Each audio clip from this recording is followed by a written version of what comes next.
P कितना है बाबू? 10,000। 10,000। ठीक है, रुपया में है। पी, अच्छा पी का मतलब क्या होता है? मूलधन।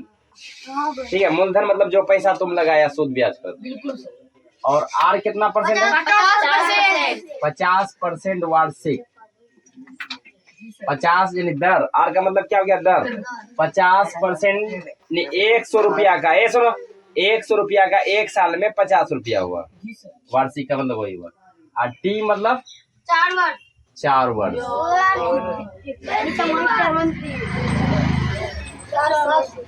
टी का मतलब समय। टी का मतलब 4 वर्ष। और ए निकालना है। ए बराबर व्हाट, मतलब नहीं जानते हैं। और सी आई बराबर व्हाट। सुनो ध्यान से।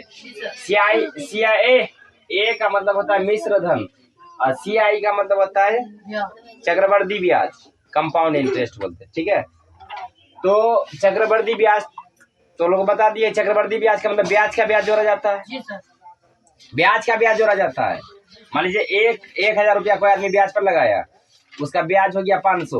अब वह आदमी मान लीजिए 500 रुपया नहीं दे सका, अब मूलधन भी नहीं दे सका, अब 1,500 रुपया उसका हो गया। अब 1,500 रुपया का फिर ब्याज जोड़ेगा, समझे? तो चक्रवृद्धि ब्याज का मतलब ब्याज का ब्याज जोड़ा जाता है। तो हमको पहले क्या निकालना है? ए निकाल लो या तो सी आई निकाल लो। पहले ए निकाल लेते हैं। ठीक है, ए निकाल लेंगे तो सी आई भी निकल जाएगा ऑटोमेटिक। तो ए बराबर क्या होता है? मिश्र धन बराबर क्या होता है? P इंटू 1 प्लस R बटे 100। ठीक, यहाँ टी, यहाँ क्या देंगे? टी देंगे। टी का मतलब समय। ए बराबर, अब पी कितना है? 10,000। तो पी के जगह में यहाँ 10,000 लिख देंगे। यहाँ 1 है तो 1 ही लिख देंगे। आर कितना बोला है?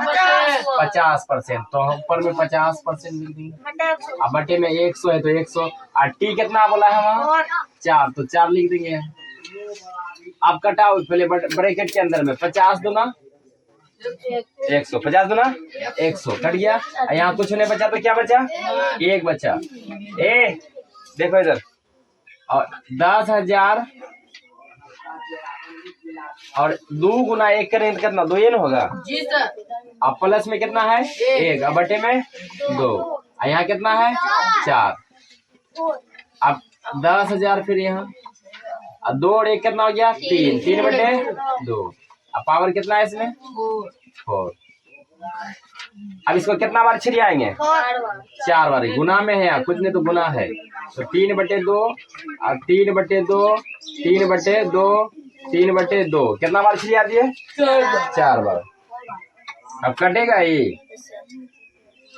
अब गुना कर लेते हैं नीचे का पहले। ठीक है, नीचे का पहले गुना कर लेते हैं। कैसे? देखो यहाँ कुछ नहीं तो क्या है? 1। 2 दूना 4, 4 दूना 8, 8 दूना 16, 8 दूना कितना हो गया? 16। यहाँ 10,000 अभी रहने दो अभी। 3 तिया 9, 9 तिया 27, 27 तिया 81। यहाँ नीचे में कितना है? 16। नीचे में 16 ना हुआ? अब 16 से कटेगा ये 10,000। 16 से 10,000 को कटाओ। 16 से 10,000 को कटाते हैं, भाग लगा कि कितना बार कटता है। 16 16 पंचे 80 और 16 छक 96, 16 छक 96 कितना आया? 4। 16 दूना 32, 16 दूना 32 कितना आया? 8।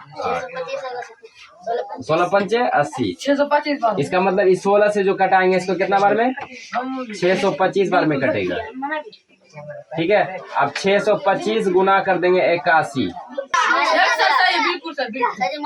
50,625। 50,625 कुछ नहीं हुआ, मिश्र धन हुआ। मिश्र धन का मतलब इसमें ब्याज भी जुड़ा हुआ है और वो जो पैसा दिया था वो पैसा भी इसमें जुड़ा हुआ है, समझे? तो दोनों पैसा है इसमें। लगाया था पैसा सूद पर कितना? 10,000। और 4 साल में कितना हो गया? 50,000। 50% के हिसाब से 50,000 हो गया। तो इसमें ब्याज कितना है? इस पैसा में मूलधन भी जुटा हुआ है और ब्याज भी जुटा हुआ है। तो ब्याज को अलग करेंगे, कितना ब्याज हो गया? तो सी आई बराबर क्या हो जाएगा? इसमें घटा देंगे। 50,625 में घटाएंगे कितना? 10,000 घटा देंगे, क्योंकि पी है मेरा 10,000 यहाँ। ठीक है, तो घटा के कितना हो जाएगा सी आई? 40,625 रुपया हो गया सी आई। ठीक है, और सी आई को दूसरा तरीका से भी निकाल सकते हैं। हाँ, उसका सूत्र होता है क्या? P इंटू सी आई बराबर 1 प्लस R बटा 100, यहाँ पावर में T और माइनस में P। इस सूत्र में भी लगा कर बना सकते हैं, लेकिन इस ऐसा सूत्र हम क्यों लगाएंगे इसमें? जबकि यहाँ मेरा ए निकल गया है, ए निकल गया तो P को घटा करके डायरेक्ट तो निकाल सकते हैं।